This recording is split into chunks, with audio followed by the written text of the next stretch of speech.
Hello guys, this is Richard with TV and welcome back to my channel. But before I start the devotional guys, I'd like to shout out the following person on our channel na punta rito at na-join sa devotional. Shout out ang gano'n sa Debbie Ortez, Johnny Abidin, Mariel Kaay, Heart Ponsalan, Dayan Magsayo, Christian Ragasa, Rizal J. Mariano, Risa Hongoy, Asli Torimucha, Francis Canoy, Andolin Paderanga, Angel Mangiran, Sasuki Oshiha, Honestly Faith Gloria, Cheska Balino, Robisa Solis, Lorelyn Asingwa, Daniel Bolio, Gretchen Marie, Tresia, Francian Dog, Nathaniel Abilia, Ben Lawrence Chonko, Jerry Abok, Jelaika Portugana, Kids Las Marias, Jens TV, Michael Aborita, Connie Vlog, SSC TV of Korea, Retro Vlog, Bing Bertolpo, Kirby Baliser, Mark Anthony Pamisa, Daryl PS, Queenie Amorio, Eliza Miharis, Kimberly Rimando, Albert Avillanosa, Clarice Silado, Mary Divine Baer,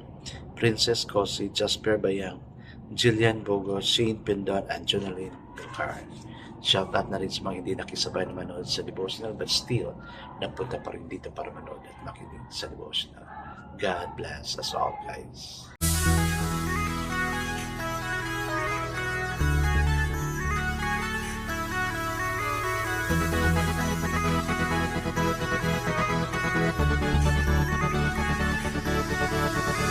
Rich TV, where you heard it, number one is on the top. Good advice is they'll never stop. Rich TV, where you heard it, number one is on the top. Good advice is they'll never stop.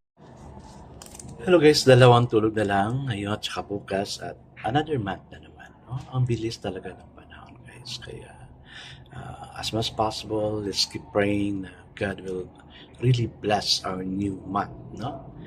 For this month, this is my month because birthday ko ang month ng March.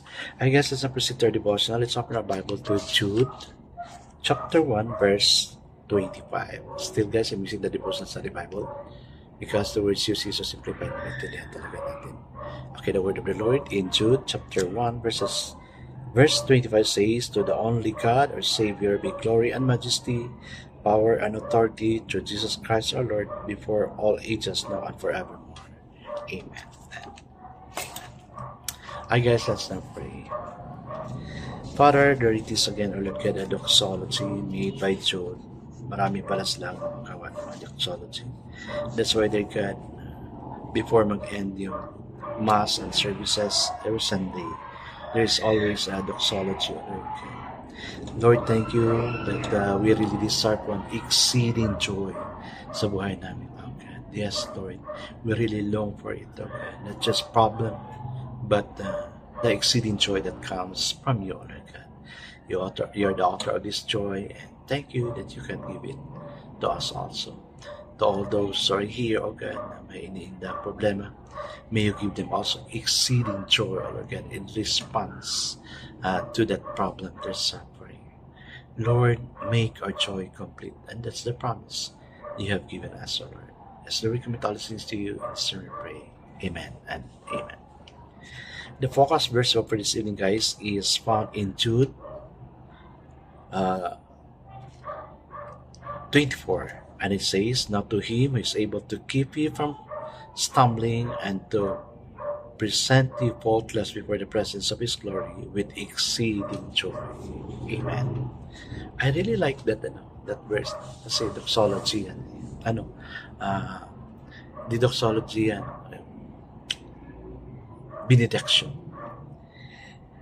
The theme of little letter of Jude is found in verse 24.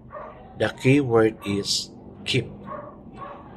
Two groups of Christians are in focus. Those who are not kept the faith and those who are being kept by the power of Christ. Notice the relationship between verses 21 and 24. Jude admonishes us to keep ourselves in the love of God, looking for the mercy of our Lord Jesus Christ to eternal life. The emphasis is on living in Christ now and forever. Christ keeps us from stumbling. He guards us from anything that would separate us from Him in this life. so we can claim assurance that we shall live with Him forever. A Christian who is being kept in the grace of Christ knows that his or her destination is assured. It's a great way to live, experiencing its day as if it were a last, taking care of anything that would make us uncomfortable in seeing the Lord face to face. Guys, art kasi natin may shallow. During my training in Holland, the Netherlands, it was explained na may halo pala yung heart natin. Parang deep, no? If you're going to look at the triangle, ganyan, no? And then dito banda is yung deepest deep natin na we want to fill it in with our relationship with somebody or a material things na dapat nating ma-achieve. But the only thing na makapag-fulfill sa deepest deep ng puso natin is si Lord. Kaya we need to accept Jesus Christ as our personal Savior and Lord and let God live in our heart. Kasi yung heart natin is the residence of God. Yes, may mga pangangailangan tayo. Sometimes we feel frustrated because God is not answering it. But God say, naghihingi lang tayo. Wala tayong right na pilitin siya. It's His right to give what we're asking or not. Though we claim a promise, but still, let's just keep claiming the promise na ibigay niya. Just claim it. I always keep on claiming the promise hanggang sa ibigay ni Lord yung pinipray ko talaga. I've been praying for this not only for 2 decades but almost 3 decades na pala. And still at this time, wala pa rin. I'm really praying for it. Let's be serious, no? Because God's promise to us is to give us the exceeding joy. Diba? He wants to keep our hearts complete with happiness. I guess that's our prayer. Father God, we come from you and we're going back to you. And we won't have any gaps of death in the middle of life. Lord, I pray, give us the exceeding joy. Amen and amen. Yes, guys, let's ask God that exceeding joy. And for sure, He will really give it all to us. God bless us always because He never shall bless us 10 times better. This is again Rich TV. Kita-kita tayo ulit sa muli. Paalam!